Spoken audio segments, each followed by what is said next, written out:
Արցախի 150-160 հազարը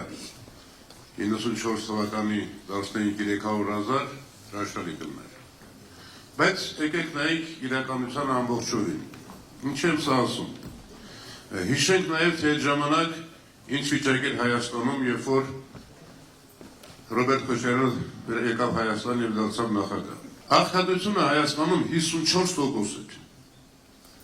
Թոշակը, միջին թոշակը Հայաստանում 6000 դրամ էր և ամիսներով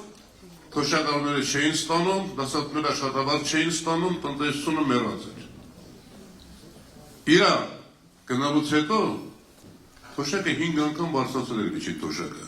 Անցել է 17 տարի, այն ժամանակ 30,000 էր, դարել է 49,000, 60%, 500% իր ժամանակը բարձրացել, 60% այս 17 տարիների ժամանակը բարձրացել։ Ես մի բան եմ հիշում, տարիներ առաջ, մինչև այս ողբերգությունը,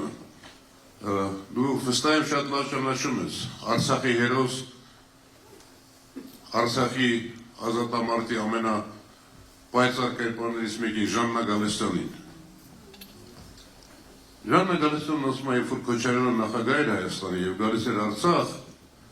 ասում էինք, պարոն նախագահ, Արցախին քիչ ես էլի հատկացումներ անում, քիչ ես միջոցներ տրամադրում Արցախին։ Քոչարյանը, որ Արցախից էր, չէ, ուղղնուցուցով, ասում էր ժողովուրդ, բա աղետի գոտին, հիշում եք, չէ, ամբողջ աղետի գոտին ինչ վիճակում էր։ Այդ ամբողջը նաև այս կողմը ունի, այդ ամբողջը նաև այդ աշխատանքները պիտի